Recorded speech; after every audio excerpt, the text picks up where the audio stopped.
No dia 6 de junho de 1944, 34 mil soldados norte-americanos embarcaram em uma missão decisiva. Em média, eles tinham 22 anos. E muitos acreditavam que não conseguiriam voltar.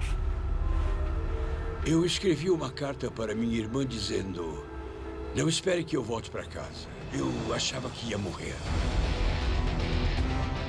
Em 1944, a Europa estava ocupada pelos nazistas.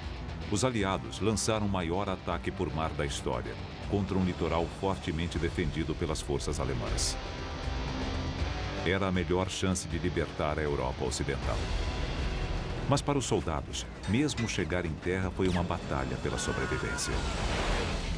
Você chegava até a praia de Omaha, mas ao sair da embarcação não conseguia chegar até aqui. Você lutava para sobreviver em meio à arrebentação. Esta é a história épica da batalha de 12 horas pela praia de Omaha. No fundo, sabiam que estavam fazendo a coisa certa, não apenas pelo seu país, não só pela sua família, mas pelo mundo inteiro. Mas uma das maiores reviravoltas da história moderna dependeu de fatores surpreendentes e estratégias extraordinárias. Não foi apenas uma questão de homens e armas avançadas, mas de mágicos e invenções bizarras, como tanques capazes de nadar, paraquedistas explosivos e espiões que mandavam mensagens secretas através de pombos. Uma batalha onde as vidas de milhares de soldados norte-americanos dependeram da precisão da previsão do tempo ou da fivela do paraquedas. Mesmo assim, apesar de estratégias e dispositivos engenhosos espalhados ao longo de 300 metros de areia exposta, as armas mais poderosas da guerra ainda são a liderança e a bravura.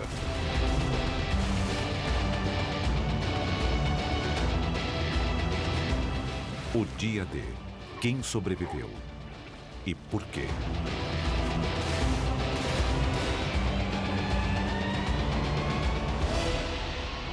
Heróis do Dia D.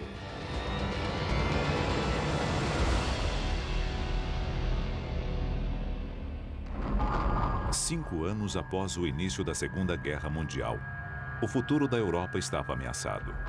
Os nazistas de Hitler haviam ocupado o continente. Junto com os aliados, os Estados Unidos encabeçavam a luta. Eram 6 horas da manhã no litoral francês.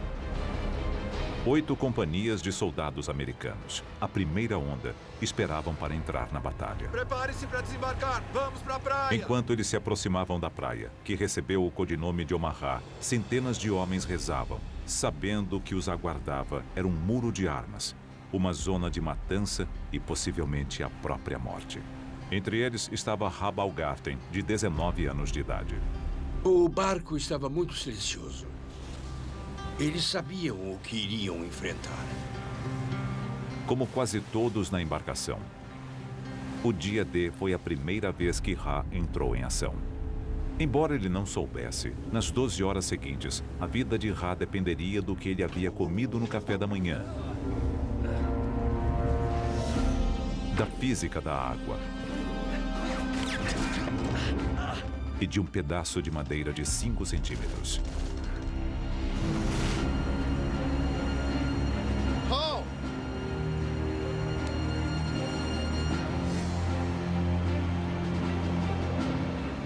Apenas um ano antes, Ra estava estudando na Universidade de Nova York.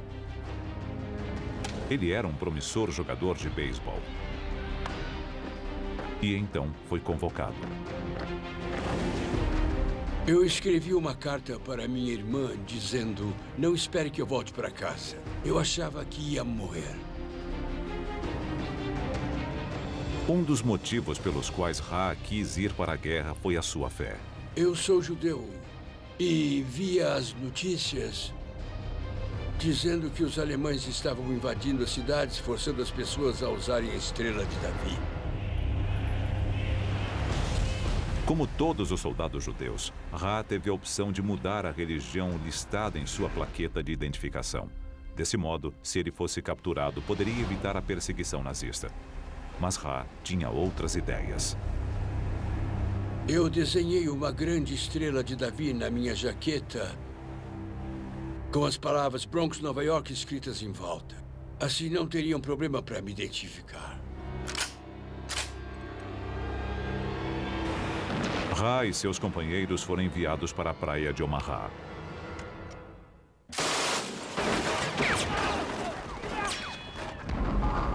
Mil e 200 alemães tinham suas armas posicionadas, voltadas para o litoral. Eles estavam equipados com a devastadora arma nazista, a MG-42. Ela era a metralhadora mais rápida do mundo, 2 vezes mais veloz do que a metralhadora Browning norte-americana.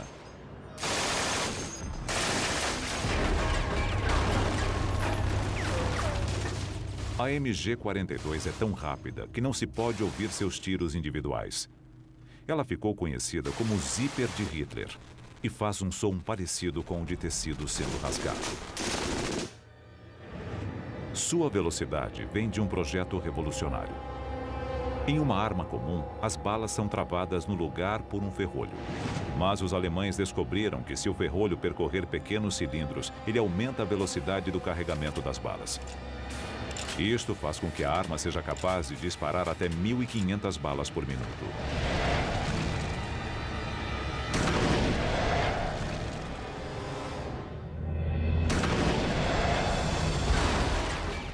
São 25 balas por segundo, em uma velocidade de mais de 3.200 km por hora, diretamente até o barco de Ra. Mas ali não havia apenas uma MG-42, e sim 5 delas. Isto significava que a embarcação de Ra poderia ser atingida por 125 balas a cada segundo. Quando um atirador de verdade emprega taticamente aquela metralhadora, é um pesadelo. Uma das primeiras coisas que você tem que fazer em combate é procurar as metralhadoras do inimigo e pegá-las. Tomá-las imediatamente. De alguma maneira, Ra e seus homens precisavam tomar essas armas. Eles se aproximaram da praia sob um fogo intenso.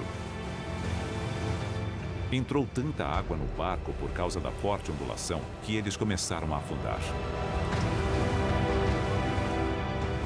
E o movimento violento do barco poderia causar outro problema: o enjoo causado pelo mar.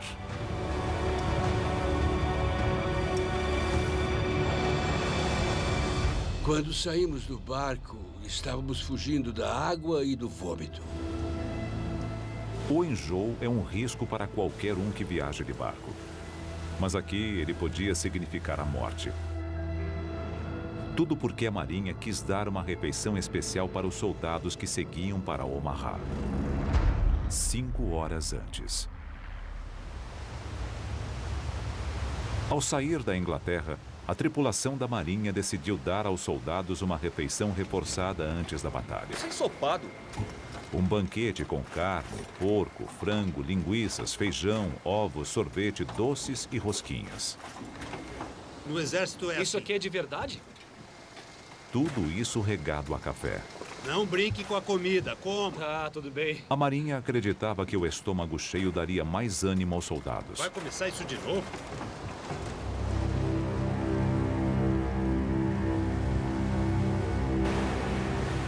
Ra pulou o café da manhã e comeu só um chocolate. Mas para outros, o banquete foi mais como a última refeição de condenados à morte. O enjoo deve ter afetado a capacidade deles lutarem em uns 60%. Ao chegar na praia de Omaha, muitos dos homens estavam debilitados. E não havia hora pior para isto acontecer.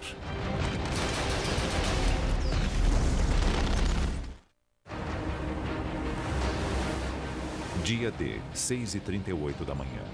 Milhares de soldados norte-americanos estavam desembarcando na praia de Omaha. Eles estavam cansados, com frio e muitos deles terrivelmente enjoados. Um dos soldados que não ficou doente era Ra Baumgarten, que na época tinha 19 anos de idade. Esperem! Esperem! A embarcação onde ele estava havia chegado o mais longe possível na arrebentação. A rampa abaixada era um sinal para que cada arma daquela praia fosse descarregada na saída do nosso barco.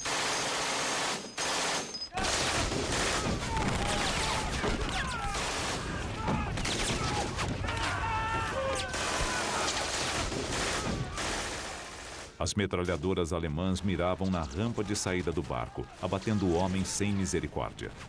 Para sobreviver, os soldados tinham de fazer a única coisa que eles haviam sido avisados para não fazer: pular na água pela lateral. E eu mergulhei.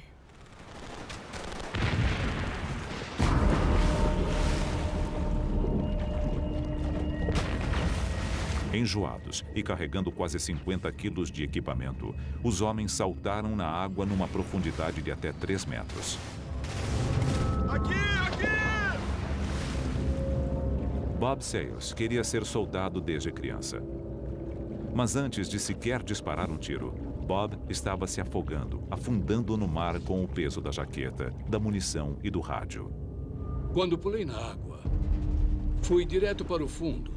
Senti que estava me afogando. Foi quando eu entrei em pânico, porque a água era bem funda. Quando toquei no fundo, me livrei do rádio, mas ainda estava com a jaqueta. Eu precisava tirá-la ou não conseguiria sobreviver. Exausto, enjoado e embaixo d'água, Bob tirou a jaqueta no último segundo. Eu dei um belo impulso no fundo e em poucos segundos voltei para a superfície. Os soldados que escaparam da morte no mar aprenderam uma lição amarga naquele dia. Quanto mais enjoado você está, menos ágil você fica e maiores as chances de se afogar. Alguns foram direto para o fundo, se afogando.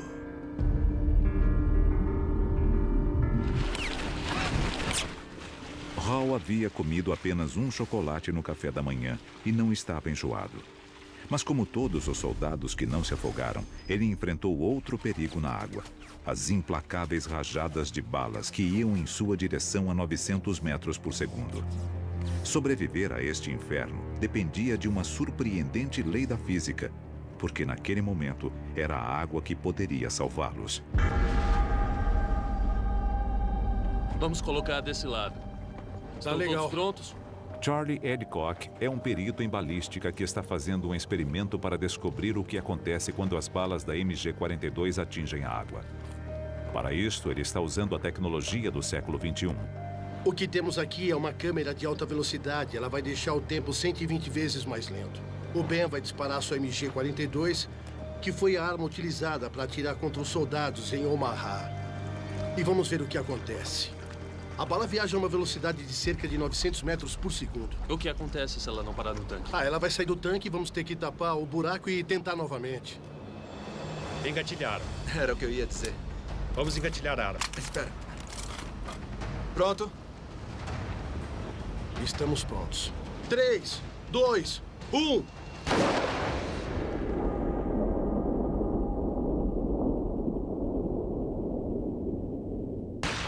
A resistência da água é tão grande que faz com que a bala pare menos de 1 metro após penetrar.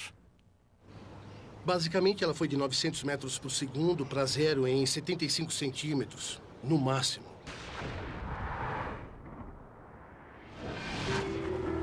Na praia de Omaha, a diferença entre a vida e a morte era de apenas poucos centímetros.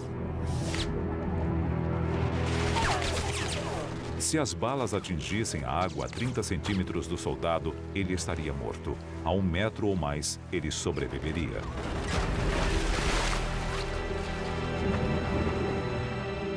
A missão dos soldados havia começado há apenas 2 minutos. Dos 1.450 soldados que chegaram naquela primeira onda na praia de Omaha, calcula-se que mais de 1/3 morreu na primeira hora.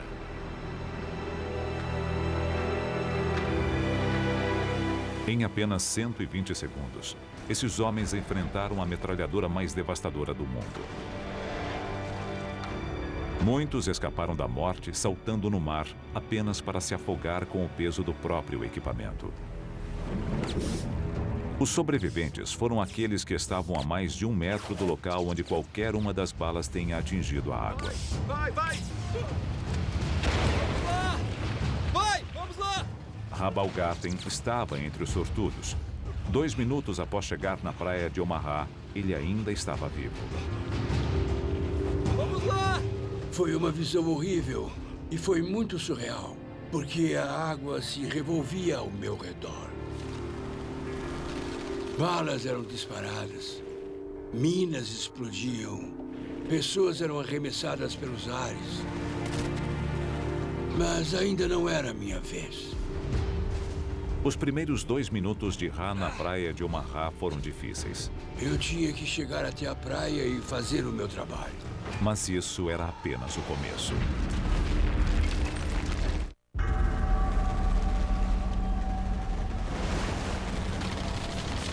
6 de junho de 1944, em Omaha, a praia mais sangrenta do dia D.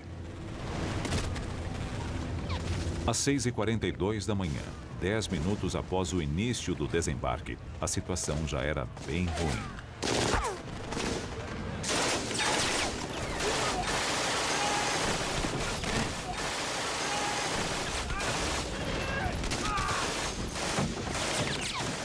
Centenas de homens da primeira onda da invasão haviam sido mortos ou feridos. Muitos outros eram alvos fáceis dentro d'água. E eles ainda não haviam chegado na parte mais difícil, a praia. Os homens precisavam atravessar a praia, totalmente expostos sob o fogo contínuo das metralhadoras. Era uma zona mortal de 300 metros de largura, o equivalente a 3 campos de futebol. Em diferentes estágios, eles ainda enfrentariam diferentes perigos. Nos primeiros 180 metros, eles teriam que passar por obstáculos como cavalos de frisa e estacas. 60 metros depois, havia um quebra-mar e fileiras de arame farpado. E em seguida, campos minados com 17 mil minas. Finalmente, após 300 metros, eles chegariam às dunas no final da praia. Só então, eles poderiam começar a atacar os alemães. É muito surreal. Você cruzando aquela praia, você vê nos filmes, mas não é com você. Aquilo estava acontecendo comigo. Os homens da infantaria estavam sozinhos e desprotegidos na praia. Mas havia um plano para ajudá-los, usando tanques. Se os aliados conseguissem colocar tanques na praia antes dos soldados, eles dariam cobertura e poderiam atacar as defesas alemãs. Mas embarcações levando tanques são vulneráveis. Eles precisavam encontrar um meio de levar os tanques para a praia de outro modo. E para isso, os inventores do bloco aliado tiveram uma ideia engenhosa. Um tanque capaz de nadar. Este é um tanque DD de direção dupla, um veículo de assalto anfíbio. O tanque DD é aquele tipo de ideia maluca que se tem em tempos de guerra. Parecia coisa de desenho animado. Ele era um tanque Sherman comum, impulsionado por propulsores, com uma tela de proteção presa por cilindros pneumáticos. E o mais louco foi que ele funcionou. Nos meses que antecederam o dia D, os tanques anfíbios foram testados e passaram com louvor. Eles seriam levados até a praia durante o ataque, surgindo das águas para a surpresa dos alemães. No início do dia D, os tanques estavam a 5.500 metros da praia em uma embarcação gigantesca. Um dos comandantes dos tanques era o sargento Don Lucy, com 24 anos de idade na época. Ele vinha de uma grande família irlandesa na Califórnia, o mais novo de 6 irmãos. Don era um homem grande e gentil, de 1,90 m, que amava seu pastor alemão, Duke. Todo mundo conhecia Don como Babe. A tarefa de Don era colocar um tanque DD na praia de Omaha junto com outros 31 tanques. Na praia haveria um tanque a cada 45 metros, dando cobertura para a infantaria. Mas havia um problema.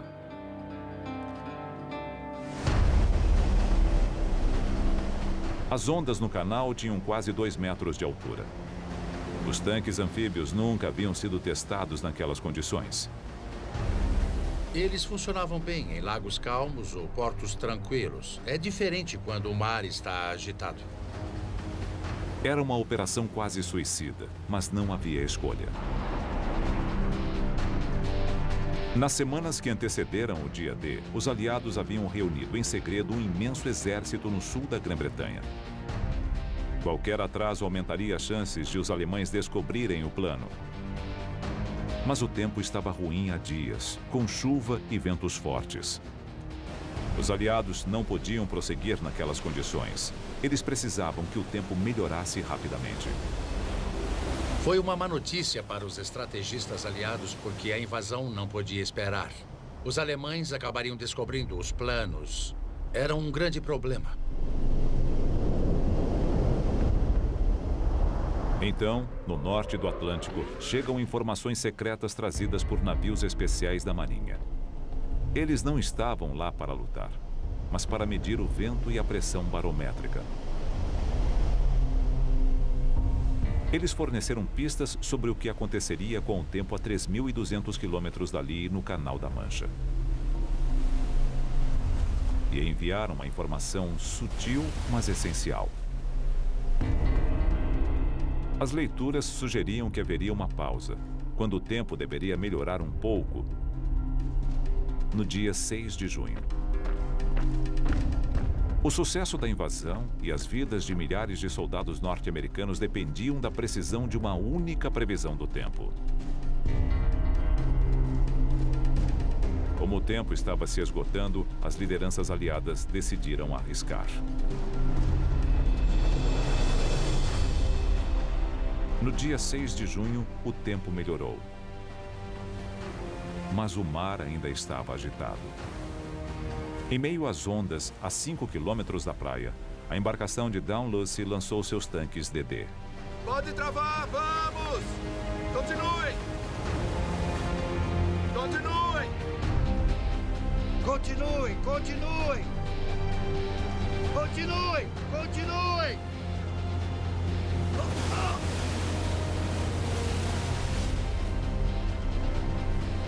O tanque de Dunn estava flutuando e funcionava bem, mas ele não havia sido projetado para lidar com ondas de 2 metros. Ajuda aqui! Quase imediatamente, a água começou a entrar sem parar. E a tripulação começou a saltar na água, não apenas para salvar o tanque, mas suas próprias vidas.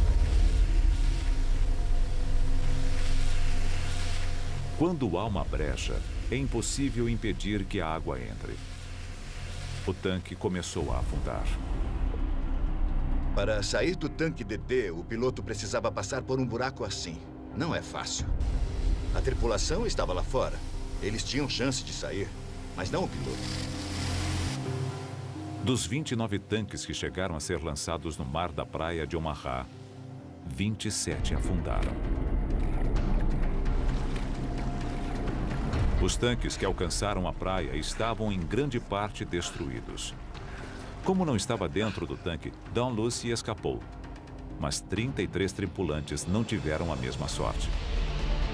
O fracasso na tentativa dos tanques anfíbios chegarem à praia deixou os soldados na praia de Omaha por conta própria. Agora, eles precisariam lutar para abrir caminho pela areia e tomar as invencíveis metralhadoras sem os tanques para protegê-los. Eles iam nos liderar na praia, mas isso não aconteceu. Na praia, a contagem dos corpos continuava aumentando. Mas esta não era a única história acontecendo em Omaha. 7 horas da manhã do dia D. Meia hora após o início do desembarque na praia de Omaha. O recruta alemão de 18 anos de idade, Franz Gockel, atirava continuamente nas tropas norte-americanas desde o começo da invasão do bloco aliado.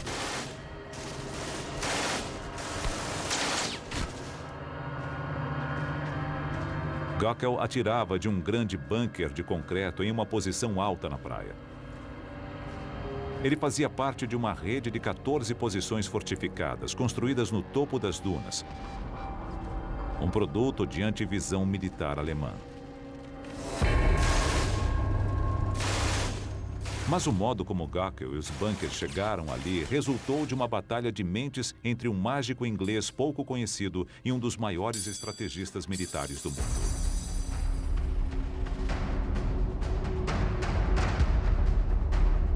Gockel é um dos 20.000 homens encarregados de defender a Normandia. Apenas um ano antes, ele estava trabalhando na empresa do pai, perto do Vale do Ruhr, consertando telhados danificados pelas bombas dos aliados. Mas, como inúmeros outros alemães, ele foi convocado para a máquina de guerra de Hitler. 6 meses antes.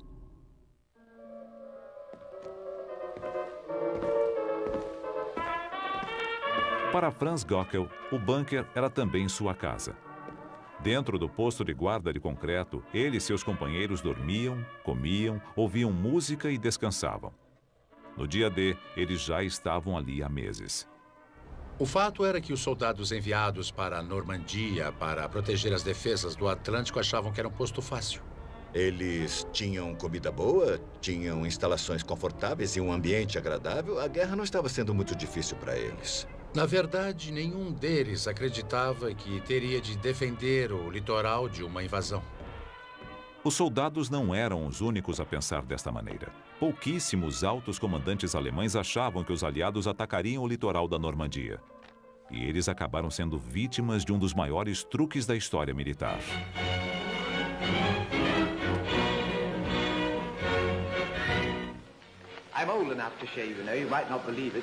E este foi o homem que forneceu a inspiração. Jesper Meskelin era mágico profissional e ilusionista. Jesper Meskelin vinha de uma família de mágicos de uma longa dinastia que havia sido famosa durante a Era Vitoriana. Quando a guerra começou, Meskelin quis usar suas habilidades mágicas para ajudar a combater os nazistas. Segundo fontes, ele disse que se era capaz de enganar as pessoas em um teatro, onde era o centro das atenções, sob as luzes da ribalta com o público a poucos metros de distância, ele tinha certeza de que conseguiria enganar um soldado alemão a mais de 1 quilômetro de distância.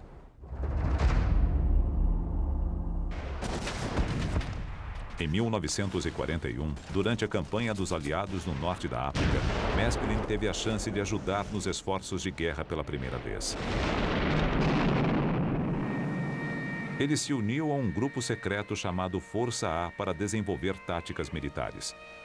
O codinome do grupo era a Gangue Mágica. Não dá para imaginar um conjunto mais estranho. Havia de tudo ali, desde um restaurador de obras de arte, um pintor, um especialista em cenários, que você já até espera, mas também existia um químico, um engenheiro elétrico, pessoas de diversos talentos e em diversas áreas. No norte da África, os aliados precisavam de toda a ajuda possível. Eles estavam perdendo a campanha. Antes da batalha crucial de El Alamein, eles usaram uma ilusão para enganar os alemães, cortesia da Gangue Mágica. A Gangue Mágica usava camuflagem e ilusionismo para fazer com que jipes se parecessem com tanques e tanques com caminhões. Eles criaram um exército falso e levaram os alemães a acreditar que os aliados atacariam pelo sul em vez de o norte. E o truque funcionou. Os aliados venceram em El Alamein, virando o resultado da campanha norte-africana a seu favor. No Egito, a cidade de Alexandria estava sendo pesadamente bombardeada em ataques noturnos. A Gangue Mágica planejou um apagão na cidade inteira. Depois, construiu uma Alexandria de mentira com falsas luzes noturnas a 5 quilômetros do litoral e induziu os inimigos a bombardear uma baía vazia. A ilusão sempre foi usada na guerra, desde sempre, desde a primeira briga travada, quando alguém fingiu que ia dar um soco e não deu e enganou o adversário. Mas Meskelin e sua gangue usaram a tecnologia para isso. Ele era um homem do seu tempo que também deu um toque teatral à estratégia. Em 1943, os estrategistas dos aliados perceberam que as ideias de Maskelyne poderiam ter um uso tático ainda melhor. Eles esconderiam o verdadeiro local onde a Europa seria invadida, criando uma locação falsa.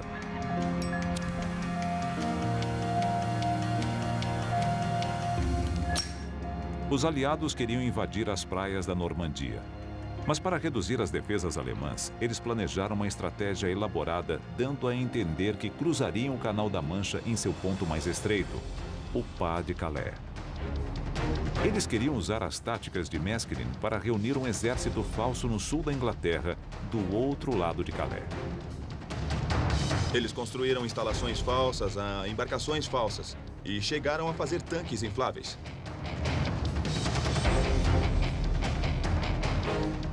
Eles pediram para que o general Patton fosse até lá e fizesse várias visitas oficiais na esperança de que a espionagem alemã percebesse ou que todo aquele equipamento falso fosse visto por algum avião e que os convencesse de que havia alguma movimentação ocorrendo naquela região, quando na verdade era apenas um embuste.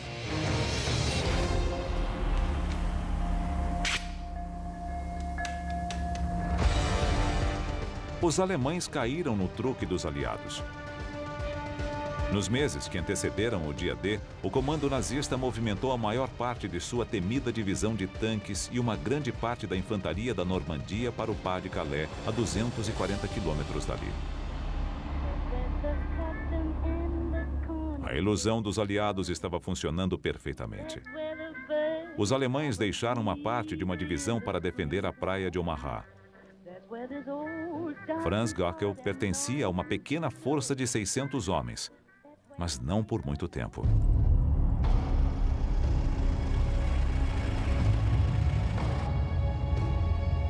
Mas havia Erwin Rommel, comandante de todas as defesas alemãs no litoral norte da França. Rommel era um bicho-papão para os aliados. Ele era um estrategista terrivelmente bom. Ele tinha a capacidade de entrar na cabeça de seu adversário. Para alguns, ele era o próprio demônio. O auge para a reputação de Rommel foi ter lutado no deserto com uma quantidade mínima de recursos e ter conseguido derrotar os aliados, uma batalha após outra. Rommel não era um soldado comum. Ele gostava de tirar fotografias. Amava animais, especialmente seu Dachshund Ajax. Ele até tocava violino. E o mais importante, era um mestre da estratégia e um comandante habilidoso.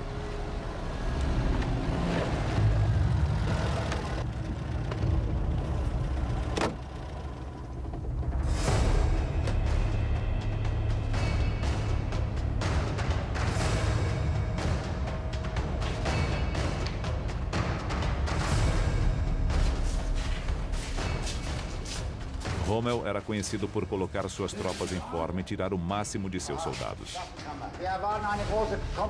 Em Omaha, Rommel teve um déjà vu.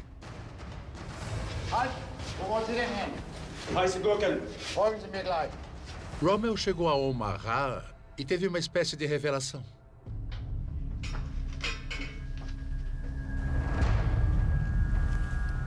Ele se lembrou de outra praia que conhecia bem, Salerno.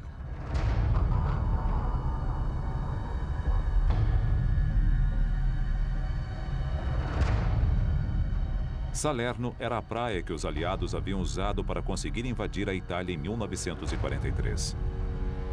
Milhares de soldados desembarcaram ali em um ataque anfíbio que venceu os alemães. Como a praia de Salerno, Omaha tinha a mesma curva gradual na linha do mar. Além de uma leve inclinação muito parecida, ambas as características eram ideais para o desembarque de tropas vindas do Canal da Mancha. Rommel achava que aquelas eram exatamente as características que os aliados procurariam novamente quando invadissem a França. Com base nisto, Rommel decidiu reforçar pesadamente as tropas na praia.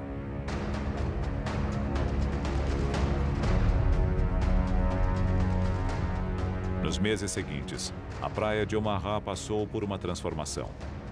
Os bunkers se tornaram fortes. Em apenas 6 meses, Rommel aumentou o número de obstáculos defensivos na praia para 3.700, um a cada 2 metros. E depois enviou mais homens para Omaha, muitos veteranos já testados por guerras, dobrando o número de soldados para 1.200.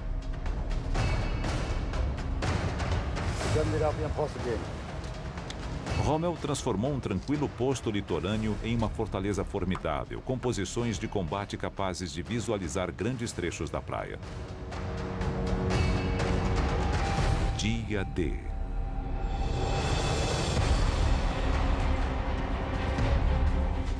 No dia 6 de junho de 1944, as suspeitas de Rommel foram confirmadas.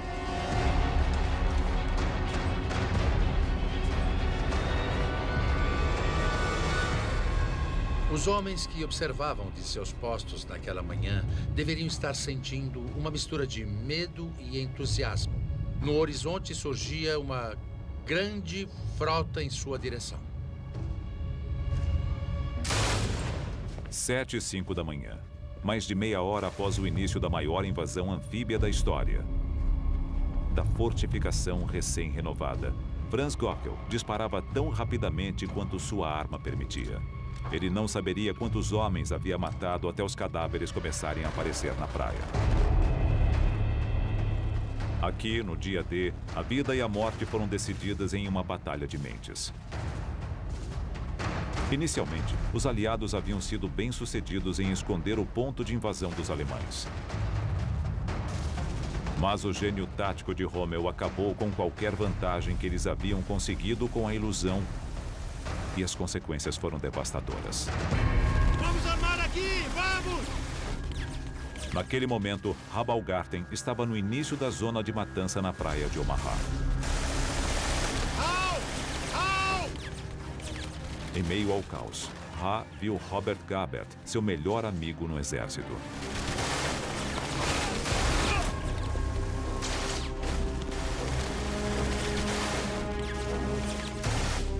Eu olhei para baixo e lá estava o Robert Gabert. Aquilo mexeu comigo porque não consegui conter as lágrimas que escorreram como sangue pelo meu rosto. Vem aqui! Para os soldados norte-americanos, as primeiras horas da invasão da praia de Omaha foram um verdadeiro inferno. Mas não era para ter acontecido dessa maneira. Os aliados tinham um plano para destruir todas as forças defensivas alemãs, mas uma coisa os impediu.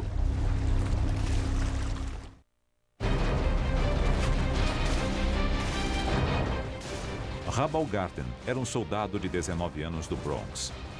No início do dia D, ele achava que poderia morrer. Agora, 30 minutos após o início da invasão, ele tinha certeza disso.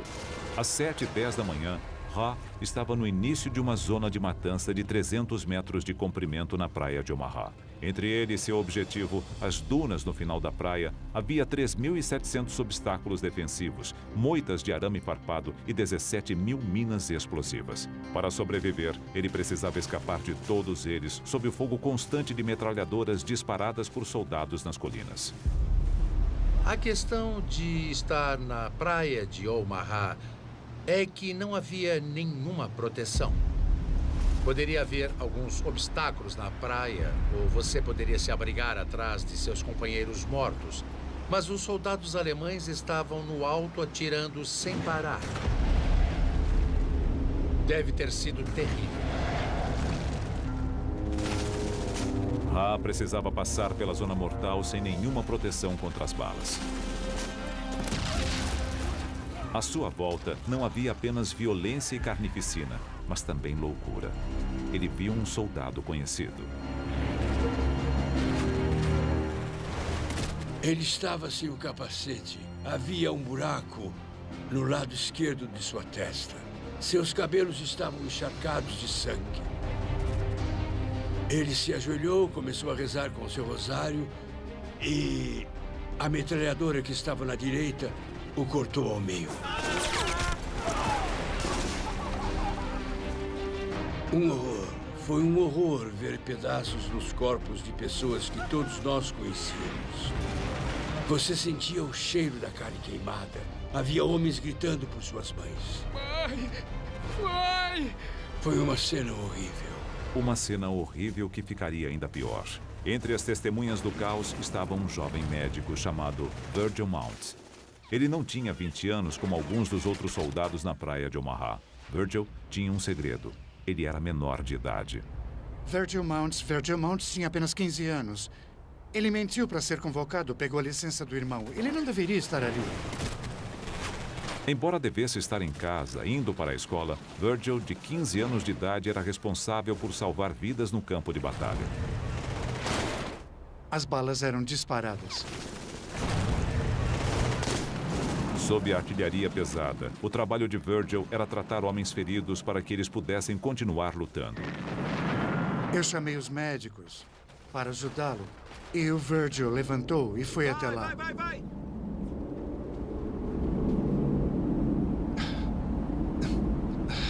É muito difícil falar sobre isso. Ele foi até lá para tentar ajudar aquele homem ferido e as balas não paravam de vir. Sai daí! Os alemães disparavam balas de canhão a cada minuto nos soldados da praia. Quando uma bala de canhão atinge alguma coisa, ela se quebra em milhares de fragmentos, uns grandes, outros pequenos. Eles viajam a mais de 2.700 metros por segundo e são devastadores para soldados próximos. Os fragmentos podem, inclusive, atravessar um corpo e atingir outro.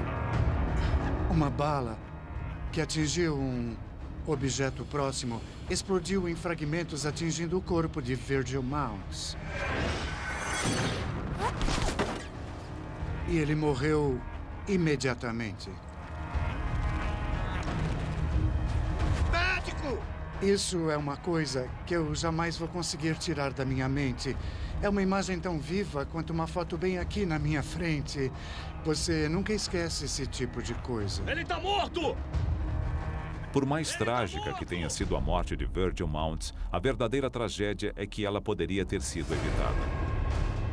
Isso porque os aliados sabiam o tipo de artilharia pesada que os alemães tinham para defender a praia de Omaha e haviam planejado tomá-la mais cedo naquela manhã. Atrás das colinas, os alemães haviam reunido um grande arsenal. Havia 30 armas antitanques, 17 morteiros e mais de 20 canhões de campanha. Este é o tipo de forte que os alemães usavam para armazenar suas armas. Os estrategistas aliados sabiam o tipo de armas que eles tinham e conheciam sua força e haviam feito um plano para neutralizá-las. 4 horas antes. Mais cedo, na madrugada do dia D, aviões aliados haviam decolado para bombardear as defesas alemães na praia de Omaha. 446 aviões, armados com 13.000 bombas, equivalentes a 1.000 toneladas de explosivos. A operação prometia ser o maior exemplo de bombardeio de precisão da história. A Força Aérea declarou que eles eram tão precisos a ponto de atingirem uma lata de picles a 3.000 metros de altitude, e aquela era a chance de provar. Mas as nuvens estavam densas e baixas, e os bombardeiros dependiam do radar, uma invenção relativamente nova para chegar até o litoral. A Marinha não confiava nos radares e temia que as bombas atingissem os navios dos próprios aliados que aguardavam no oceano.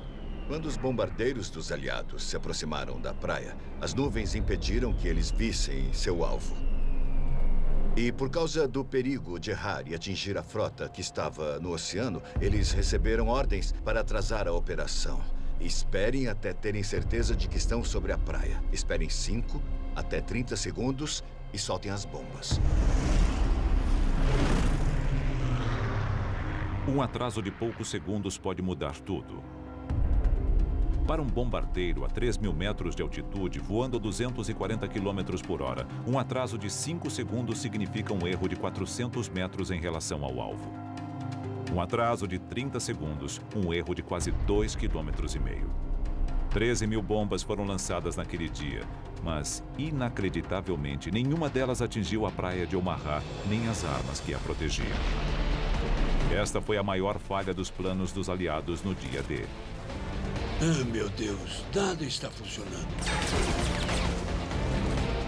Aquele seria um dos piores dias. Ha Baumgarten estava no início da praia plana e exposta.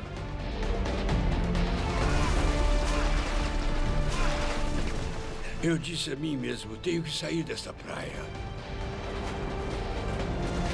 Havia um único modo de atravessar essa distância. Eu estava em grande forma física, estava na equipe de corrida da faculdade, jogava futebol americano, portanto estava muito bem.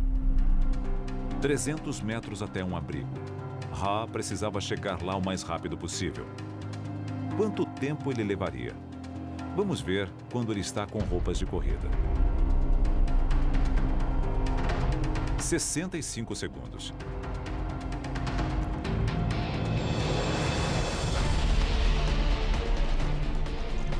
Mas os soldados em Omaha carregavam quase 50 quilos de equipamentos, um fuzil e munição e estavam ensopados.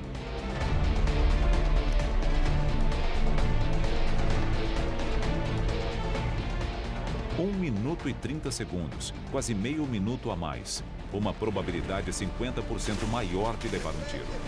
Mas Ha estava determinado e ele não tinha escolha. Ha iniciou a traiçoeira corrida pela areia. Eu pensava comigo mesmo qual seria a sensação de uma bala passando pelo meu corpo. Como seria levar um tiro?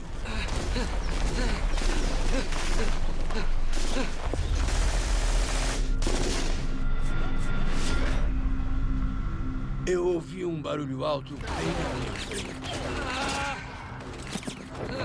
Eu caí na areia perto de uma armadilha. Esperava que tivesse sido no meu braço ou na minha perna, mas não no meu tronco.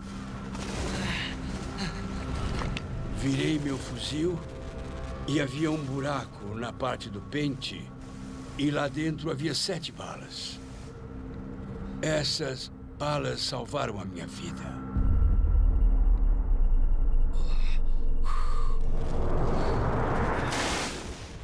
Salvo por um pente de balas, um incrível golpe de sorte.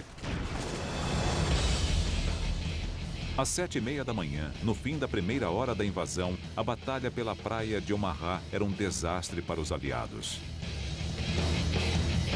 Mas, por pior que fosse a situação naquela praia, a 6,5 km dali, outros soldados norte-americanos das forças de elite embarcavam em uma missão suicida, a missão mais perigosa do dia D.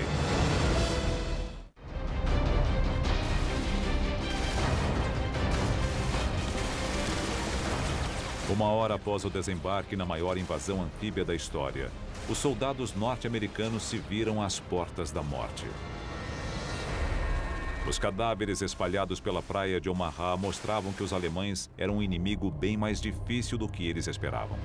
Por todo o litoral havia um grande número de armas escondidas no alto e em um afloramento rochoso. Entre elas, 5 imensos canhões de artilharia de 155 milímetros, capazes de destruir tudo em um raio de 24 quilômetros. Eles poderiam atingir Omaha e a praia próxima de Utah, assim como afundar os navios aliados que chegavam para ajudar na invasão. Esses canhões poderiam ter destruído os navios que se aproximavam do litoral. Cada um deles transportava milhares de soldados. Com um alcance de 24 quilômetros, todos estavam vulneráveis.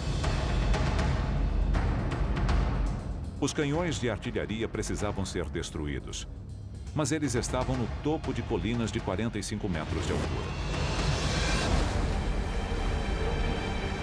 Para pegar os canhões, seria necessário um tipo especial de soldado, homens treinados para missões suicidas de alto risco. Sabíamos que seria perigoso. Nós acreditávamos que poderíamos fazer aquele trabalho. Isto fazia parte do treinamento do comando. Eles nos diziam, vocês podem fazer tudo. George Kartner era um jovem tenente dos Rangers, a elite da infantaria norte-americana. Antes da guerra, George havia desistido de terminar o ensino médio e trabalhava em uma sorveteria. Quando a guerra começou, ele se alistou no exército e sua vida mudou. Ele se mostrou um candidato a oficial excepcional e foi aceito nos Rangers para missões especiais. Durante seu treinamento de 6 meses, George escondeu um segredo de seus companheiros, temendo que lhe custasse o lugar na unidade de elite. Mas momentos antes de chegar na praia de Omaha, ele descobriu que não era o único. É mais importante ver e atirar no inimigo quando ele está atirando em você. Os Rangers precisavam escalar as colinas de 45 metros sob o fogo constante. Dadas as probabilidades, eles sabiam que muitos não sobreviveriam à missão. O ataque a uma colina é perigoso, se não for uma das mais difíceis missões de um soldado. Você tem que escalar 45 metros de uma colina enquanto pessoas atiram em você. E quando você chega ao topo, tem que continuar lutando contra as armas. Em uma escala de complexidade de 1 a 10, sendo 10 a mais alta, eu daria nota 10.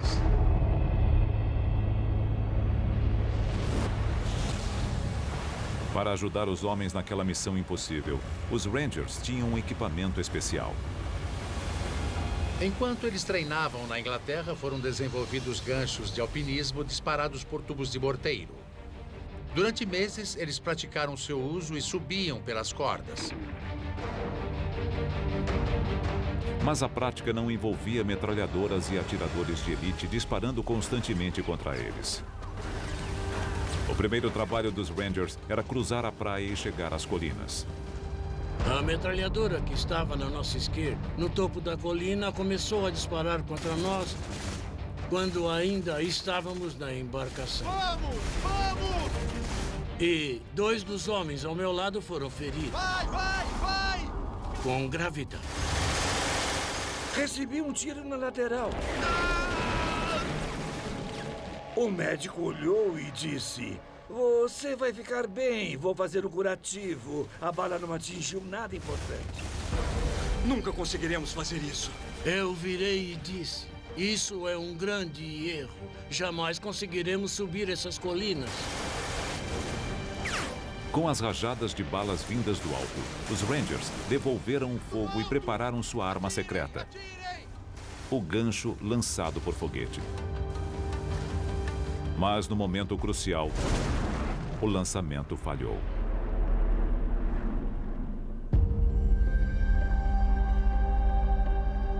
Este é um experimento feito para explicar o que aconteceu usando uma réplica exata do dispositivo. O que temos que fazer é inserir esse gancho no morteiro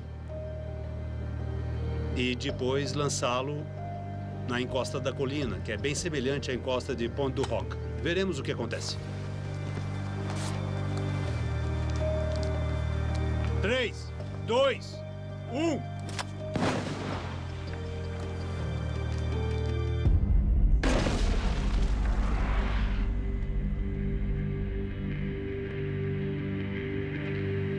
A exemplo dos morteiros do treinamento dos Rangers, este aqui dispara o gancho e acorda a mais de 45 metros de altura.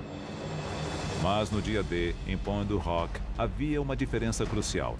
Naquela manhã, os Rangers esperaram mais de 3 horas no mar antes do desembarque.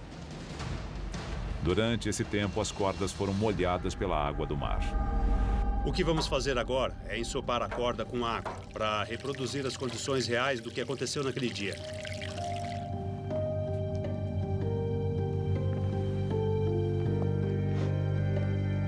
3, 2, 1...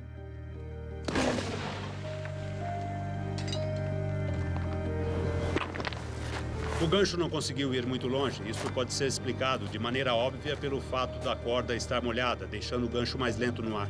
Uma quantidade pequena de água é suficiente para impedir que o gancho chegue ao topo. Em Pont du Hoc, essa foi a diferença entre o sucesso e o fracasso. Para mim foi isso que aconteceu naquele dia. Esse foi um dos problemas que eles tiveram. Mas das 60 cordas que os Rangers levavam, 19 estavam secas o suficiente e alguns ganchos conseguiram chegar até o topo. Kirchner subiu em uma dessas cordas imediatamente. Eu subi, mesmo com a corda molhada. Aquilo não me incomodou. Eu levei uns 15, 20 segundos para subir.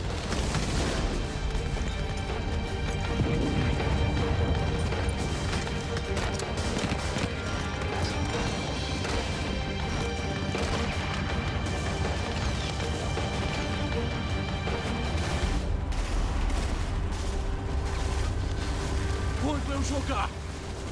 Fogo! Vai, vai, vai!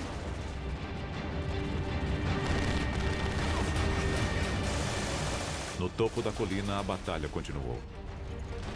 Os sobreviventes abriram caminho entre as balas. E, finalmente, eles encontrariam as armas. Mas, ao chegarem lá, Kirchner e seus colegas ficaram chocados. Os Rangers haviam lutado contra o fogo pesado e sofrido 20 fatalidades para chegar lá e descobrir que os alemães os haviam enganado. Não havia nenhum canhão de artilharia, apenas uma pilha de postes telegráficos. Onde estão os canhões? Não é Aqueles soldados haviam se preparado para aquilo durante meses. Eles estavam determinados a cumprir a missão e cheios de adrenalina.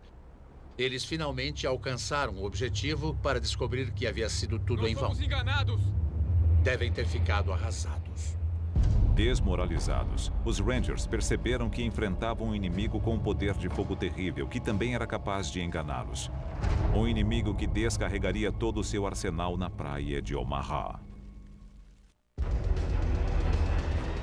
8 horas da manhã do dia D, na praia de Omaha. Milhares de soldados americanos enfrentavam um intenso fogo inimigo. Um deles era Hal Baumgarten. Nos últimos 90 minutos, ele havia cruzado 210 metros de uma praia exposta de 300 metros.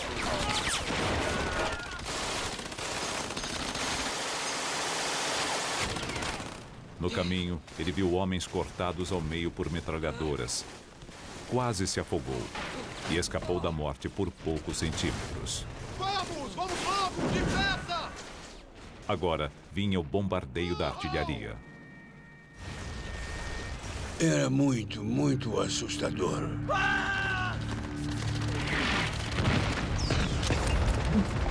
As balas de canhões são mais assustadoras do que as metralhadoras. Vai, vai, vai, vai, vai! Porque elas vêm do desconhecido. Você não sabe o que elas vão atingir se a bala está vindo na sua direção. Por isso é assustador. Eu olhei para cima e o xinguei. E logo que eu fiz isso, uma bala de 88 milímetros explodiu bem na minha frente. Ra foi atingido pela explosão. O fogo da artilharia fere e mata de duas maneiras diferentes. A primeira é pelos estilhaços, fragmentos de metal quente que voam a 11.000 km por hora. Quando uma bala de artilharia atinge o alvo, arremessa fragmentos quentes de metal para todo lado. É como se 1000 balas fossem disparadas ao mesmo tempo e cortam uma pessoa com a facilidade de uma faca quente cortando manteiga. Aqueles estilhaços são o maior perigo do canhão de artilharia. Meu próprio pai, Eric Ashcroft, foi ferido por um deles quando estava chegando em Seward, outra praia do dia D naquela mesma manhã.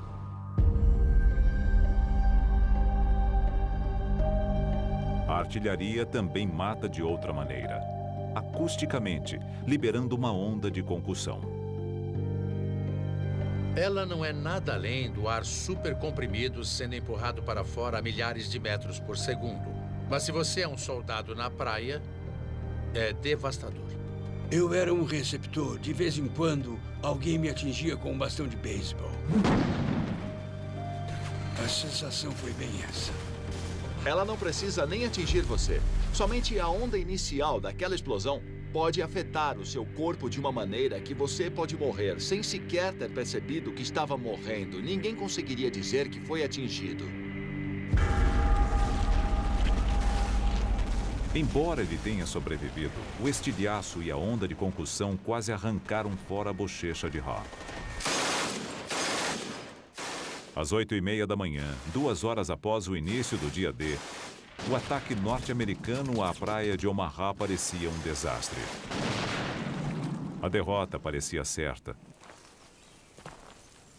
Mas atrás das linhas alemãs, um grupo de corajosos civis travava uma luta clandestina. A resistência francesa. Nos meses que antecederam o dia D, a resistência francesa começou a aumentar suas operações de inteligência sobre a movimentação das tropas alemãs para ajudar os aliados. Os espiões da resistência se concentraram particularmente nas novas defesas que os alemães haviam construído nas praias do dia D, mas era uma operação arriscada. Havia quase 200 mil nazistas procurando qualquer indício de espionagem. A resistência francesa teve que ser criativa no modo como recolhiam essas informações. O artista Robert Doat ajudou pintando paisagens e colocando significados ocultos em suas imagens. Ele estava mapeando secretamente as fortificações litorâneas dos alemães. O agente da resistência, Jean Marion, enviava mensagens para os aliados através de pombos da França para Londres em apenas 4 horas. Enquanto o dia D se aproximava, os membros da resistência intensificaram suas ações, sabotando os meios de comunicação alemães. Eles destruíram linhas telegráficas e explodiram trens.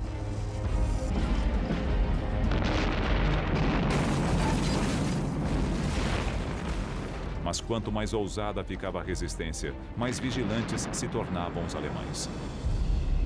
Nas semanas que antecederam o dia D, os alemães contra-atacaram.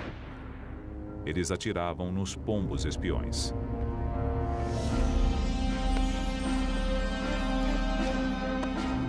Membros da resistência foram capturados e executados.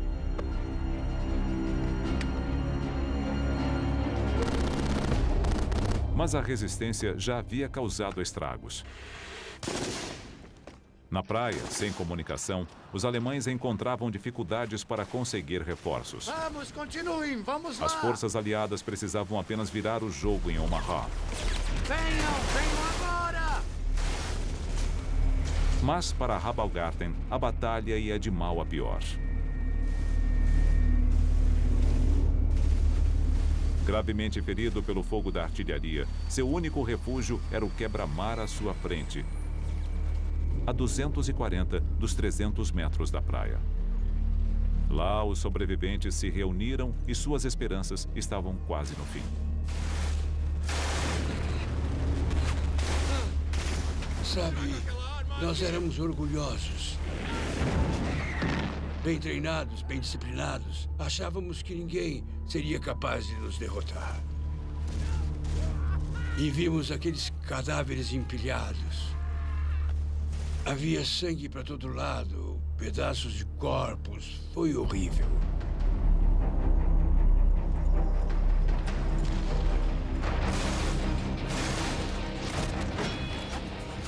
Eu me perguntava, por que não comigo? Quando será a minha vez de levar um tiro?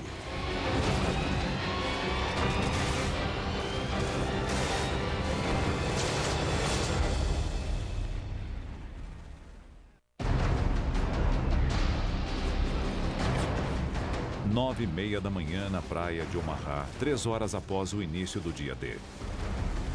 O ataque americano estava se desintegrando sob a chuva de balas e bombas alemãs. Entre os que lutavam para sobreviver estava o sargento de 19 anos de idade, Bob Slaughter. Eu era estudante. Ainda não havia terminado o ensino médio. Decidimos que queríamos viver uma aventura, eu acho. Mas conseguimos bem mais do que esperávamos, posso afirmar. Abaixem-se! Bob e seus companheiros estavam encurralados no quebra-mar e a confusão era generalizada. Perdemos os nossos oficiais, os oficiais subalternos. Não tínhamos nenhuma liderança. Era apenas um punhado de garotos como eu, sabe? Fazendo o melhor que podiam. Os homens tinham apenas 2 opções. À sua frente, o implacável fogo alemão. Atrás, a maré que subia rapidamente. Às 9h30, o mar cobria a maior parte da praia, confinando milhares de homens desesperados em um trecho estreito de terra com menos de 10 metros de largura.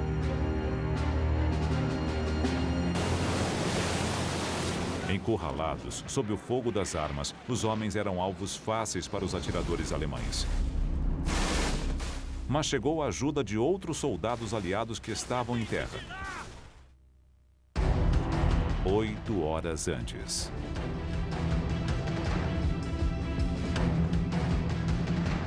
Na noite anterior ao dia D, mais de 1.200 aviões decolaram em direção à Normandia. Os aliados queriam proteger os homens de infantaria que estariam nas praias de um contra-ataque alemão. Para isso, eles lançaram um grande ataque aéreo antecipado.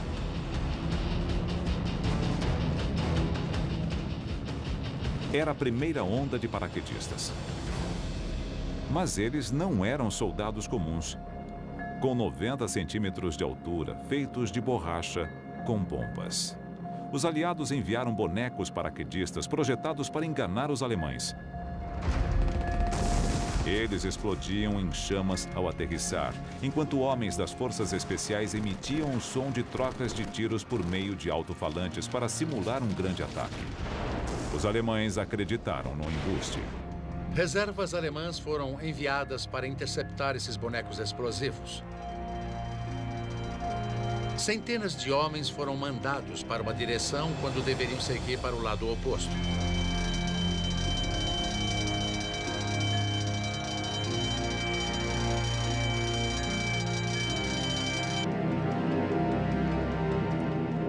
Depois, foi a vez de 13.000 paraquedistas de verdade. A 101ª Divisão Aerotransportada. Pat McCree era um paraquedista militar de 20 anos de idade. Quando ele voltou à Inglaterra, 1 em cada 5 de seus companheiros havia sido ferido ou morto. O avião de Pat se aproximou do local do salto.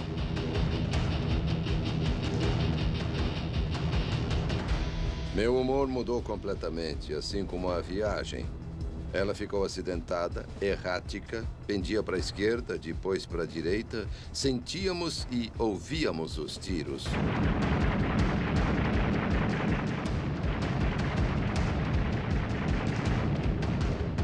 Levantem-se, preparem-se! Levantem-se, preparem-se! Fazendo o sinal da cruz e rezando, percebendo que havia chegado a hora. Você olha para o cara na sua frente e dá um tapinha nas costas. 6 pronto! 5 pronto! 4 pronto! Está todo mundo bem? É claro que sim. Você vai até a porta e não há nenhuma pausa. Vamos lá! Vai! Era quase como um líquido sendo jogado do avião. Vai! Vai! De repente, vi a corda. Eu a peguei e ela bateu em mim. Levei um tranco e sacudi violentamente. Depois, tive uma sensação de paz e tranquilidade.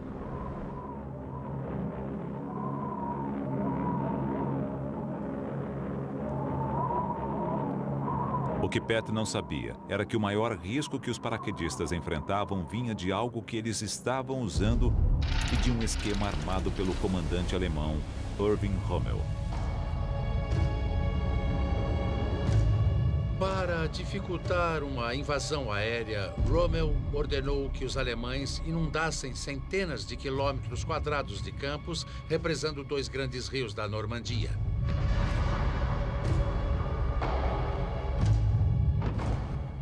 Centenas de paraquedistas saltaram na água, o que já é muito perigoso em um salto comum. Mas os soldados estavam carregando quase 50 quilos de equipamentos. A sobrevivência de cada um deles dependia de sua habilidade em se soltar do arnês. No dia D, os paraquedistas dos aliados saltaram nos 2 lados da praia. Americanos de um lado, britânicos de outro. O equipamento americano contava com 3 fivelas e uma tira. O britânico tinha um mecanismo simples e rápido que permitia que eles se soltassem do arnês.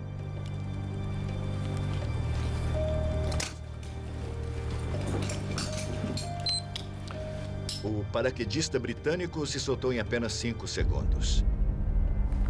Enquanto o americano ainda está lutando para se livrar do paraquedas. O paraquedas estava preso aos homens.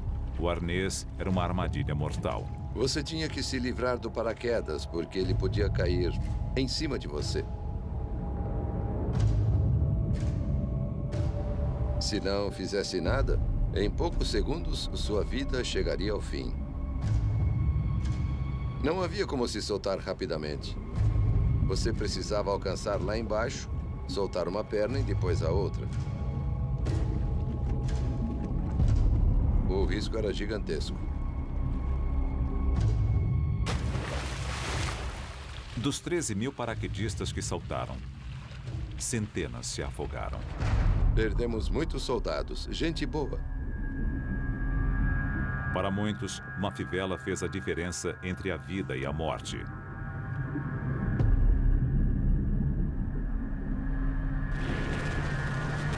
Como em qualquer batalha, pequenas reviravoltas do destino podem ter consequências gigantescas. Mas na praia de Omaha, uma qualidade encontrada no campo de batalha iria mudar a história. A bravura.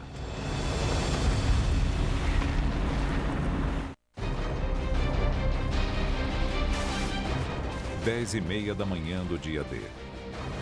A invasão da Normandia na praia de Omaha estava por um fio.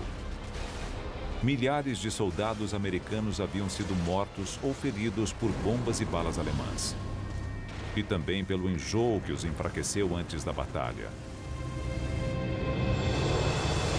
Pelo afogamento causado pelo peso dos equipamentos, em tanques anfíbios que afundaram nos mares agitados.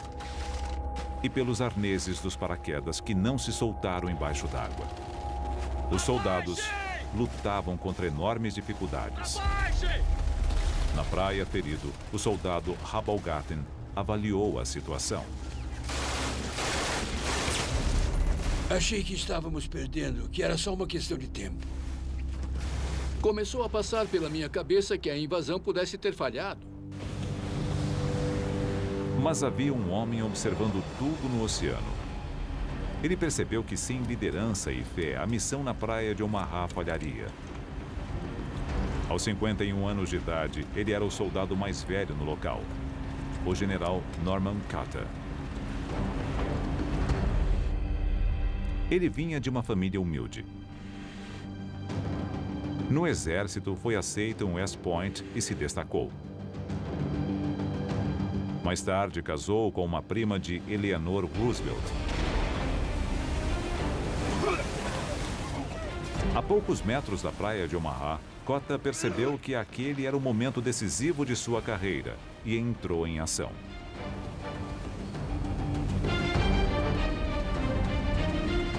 Cota sabia que tinha 3 prioridades.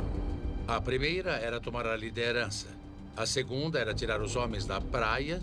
E a terceira era atacar os alemães. Continuem atirando! Continuem! Ao chegar em terra, Cota assumiu o controle. Fiquem próximos! De repente, alguns dos meus homens disseram: Capitão, olha aquele homem lá embaixo. Olhei para a praia e cerca de 100, 150 metros dali havia um homem com um charuto e ele estava gritando com as pessoas na praia.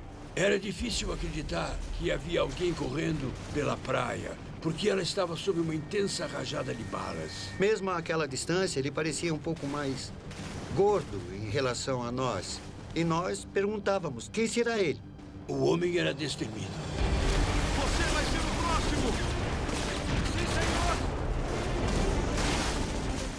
Naquele momento, ele pensou, o que devo fazer? Então, ele decidiu que tinha que se encarregar daquela situação, porque só havia morte, caos e destruição. E ele precisava assumir o controle, porque ninguém mais faria isso. Vamos chegar até lá e vamos sair desta praia! Vamos! Cota estava de pé e estava falando. Ele estava encorajando as pessoas, dando a elas um pouco de sua coragem. Em frente! Vamos lá, rapazes! Ele disse, não podemos ficar aqui, temos que ir para o interior. Ele estava indo embora e virou para mim e disse, eu sei que você não vai me deixar na mão. Mas a liderança também exige estratégia. Vamos lá! Vamos lá! Pouco além do quebra-mar havia 2 fileiras de arame farpado. Cota precisava fazer com que seus homens passassem por elas e atravessassem a região aberta antes que pudessem atacar os alemães em suas posições. Passar pela primeira fileira de arame farpado foi relativamente simples. O desafio era passar pela segunda, que ficava 10 metros acima, na encosta da colina.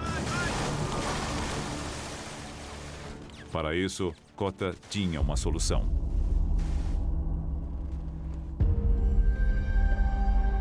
Muito bem. O que temos aqui é um torpedo Bangalore. É como os que os Rangers usaram na praia de 1944. E como você pode ver, ele tem duas partes. A primeira é um tubo de aço como este. E ele é cheio com cerca de 34 quilos de TNT. Você pode ver que ele tem uma ponta no formato de bala, para ajudar a passar pelo emaranhado de arame farpado. Esta é a segunda parte, e como você pode ver, ela se encaixa na ponta desta aqui, e é usada para ajudar a passar pelas defesas que você vai explodir. Para os soldados sob o fogo, a velocidade era essencial. O torpedo Bangalore precisava explodir rapidamente o arame farpado. Era hora de testar a arma.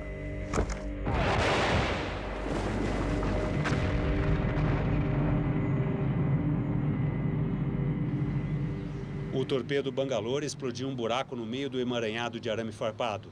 Ele explodiu os dois lados, formando um canal. Você consegue sentir o cheiro dos explosivos. Pode ver a descoloração, o arame está cortado e pronto.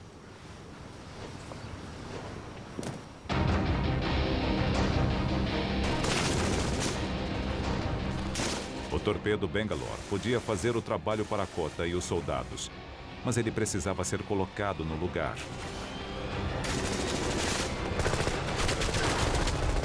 E os primeiros homens que tentaram fazer isto tinham sido mortos. Quando o general Kota chegou à praia de Omaha, enfrentou uma tarefa quase impossível. Os soldados americanos estavam encurralados em uma estreita faixa de areia, com os alemães de um lado e o mar do outro. Exaustos e feridos, eles estavam perto de desistir. Kota precisava inspirá-los e fazer com que acreditassem que era possível vencer a batalha. Para sair da praia, eles precisavam escalar uma colina e passar pelo arame farpado, uma tarefa que já havia custado vidas.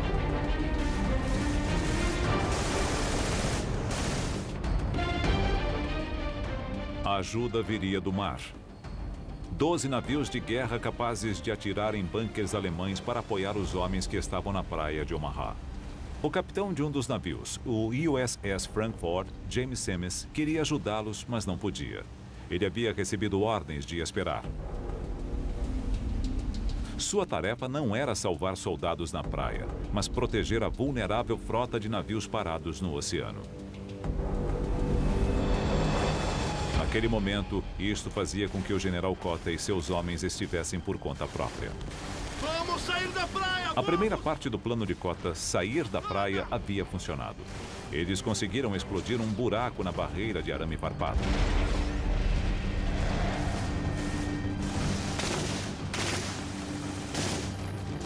Mas, esperando por eles, perto do topo da colina, havia uma metralhadora MG-42 disparando 25 balas por segundo.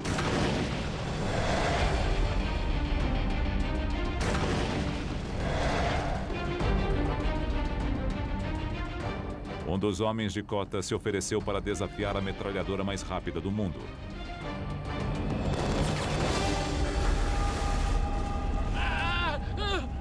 Meu Deus! Imagine que é o Kota. Pela segunda vez, você se encontra em um momento de crise. Um homem foi atingido e grita em agonia. Os outros soldados assistem. Eles começam a hesitar. O que você faz?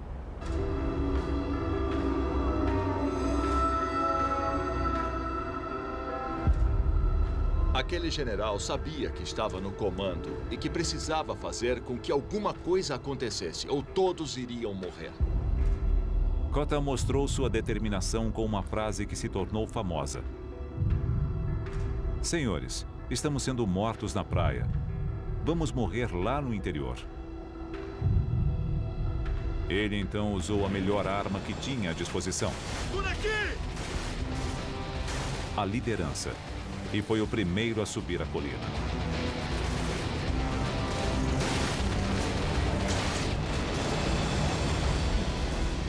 A decisão de um comandante fez com que ele agisse de um modo que inspirou os seus homens.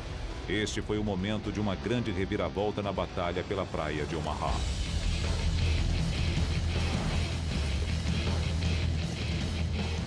Kota liderou o ataque. Enquanto isto, a 16 quilômetros dali, no oceano, outra decisão essencial estava sendo tomada. Nos navios que participaram do dia D, alguns dos oficiais tentavam acompanhar a batalha. Esta filmagem feita na época mostra centenas de homens mortos ou feridos na areia e nas águas. Os oficiais estavam a ponto de desistir. No meio da manhã, eles consideraram movimentar algumas das tropas que haviam restado para a outra praia. Os oficiais enfrentavam um dilema estratégico: usar os contra-torpedeiros para proteger os navios de transporte ou para atacar os alemães na praia. Começaram a chegar notícias que algumas tropas estavam conseguindo quebrar as barreiras alemãs. Binóculos. Após horas de espera, os comandantes da Marinha finalmente deram a ordem para o combate. O comandante James Semmes, do USS Frankfurt, recebeu permissão para ir para a praia. Velocidade total. Semmes levou Frankfurt tão perto da praia que se arriscou a raspar o casco no leito do mar. A menos de 750 metros da praia, o Frankfurt virou de lado e abriu fogo, começando o ataque. As balas passavam por cima de mim. Você ouvia um zunido e depois um boom. Você ouvia o barulho do bum, bum, bum, bum, bum, bum, bum, bum, bum. Eu queria apertar a mão do comandante daquele navio. Para os homens, foi um momento de alívio. 11 outros navios de guerra se juntaram ao ataque. Após horas enfrentando uma derrota iminente, a batalha na praia de Omaha estava finalmente começando a melhorar para os americanos. O dia D na praia de Omaha. Um tempo e lugar onde a menor decisão poderia fazer a diferença entre a vida e a morte. Você comeu demais no café da manhã do navio? Se comeu, poderia ter sido debilitado pelo enjoo e se afogado antes mesmo de chegar à praia. É uma terrível ironia ir até a praia de Omaha para lutar pelo seu país, mas ao sair da embarcação não conseguir sequer chegar em terra e ter que lutar contra o mar por sua vida. Na água, a diferença entre levar ou não um tiro foi de poucos centímetros. O que parece extraordinário é que, se a bala atingisse a água a menos de 30 centímetros de você, você morria. Mas se ela atingisse a água a 1 metro, você estaria salvo. Mas o dia D quase não chegou a acontecer. Durante dias, tempestades violentas tornaram os mares agitados demais para um desembarque anfíbio. Os estrategistas estavam desesperados por uma melhora quando chegou uma informação secreta vinda do Atlântico. As leituras sugeriam que poderia haver uma pausa de um único dia, quando o tempo melhoraria um pouquinho. Portanto, as vidas de milhares de soldados americanos dependiam de uma única previsão do tempo. Depois, havia a praia. Com apenas 300 metros de largura, ela poderia ser atravessada em menos de 1 minuto se não fosse por isto: a MG-42, cuja velocidade era proveniente de uma inovação pequena, mas revolucionária. Em uma arma comum, as balas são travadas no lugar por um ferrolho. Mas os alemães descobriram que se o ferrolho percorrer pequenos cilindros, ele aumenta a velocidade do carregamento das balas. Isto faz com que a arma seja capaz de disparar até 1.500 balas por minuto. A MG-42 transformou a praia de Omaha em um trecho de 300 metros de carnificina. Alguns jamais conseguiram atravessá-la. Outros levaram horas para chegar do outro lado. A diferença entre a vida e a morte podia ser tão pequena quanto o pente da sua arma. Virei meu fuzil e havia um buraco na parte do pente e lá dentro havia 7 balas. Essas balas salvaram a minha vida. Vai! Em terra, mais uma vez, pequenos detalhes tiveram impactos gigantescos. O O projeto mal feito do arnês dos paraquedas fez com que muitos paraquedistas americanos se afogassem em campos inundados. Imagine estar vestindo um arnês que, mesmo em terra seca, era difícil de tirar. Foi terrível. Por aqui! Mas em batalha, a bravura ainda é capaz de mudar o destino. O general Cota e seus homens conseguiram ultrapassar os obstáculos. O homem era destemido.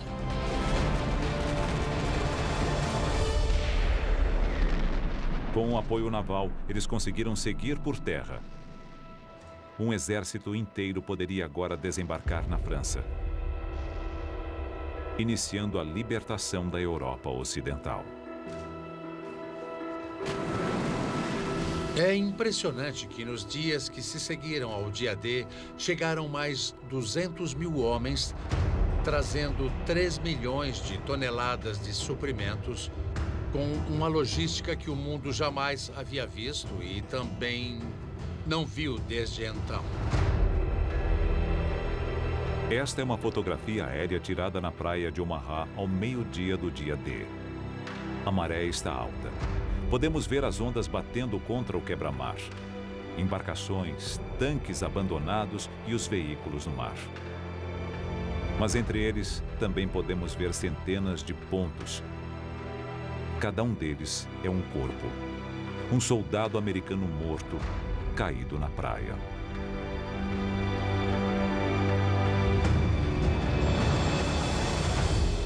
Nas 24 horas seguintes, o soldado Rabalgarten foi ferido 4 outras vezes, 5 vezes ao todo. Ele se recuperaria de todos os ferimentos, mas um deles perduraria. Eu sofri uma grande culpa por ter sobrevivido. Eu ficava me perguntando por que eu, muita gente, quando reza para Deus, pergunta por que eu tenho essa doença? Por que Deus não está me ajudando? Mas no meu caso era o contrário. Eu dizia, por que eu? Por que eles morreram e eu sobrevivi? Ninguém sabe exatamente quantos soldados americanos morreram na praia de Omaha.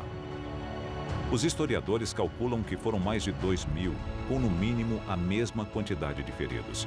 E Omaha foi apenas uma das 5 praias onde as tropas aliadas desembarcaram naquele dia. Ao todo, 10.000 soldados aliados morreram. 4.000 alemães também foram mortos, além de 3.000 civis franceses.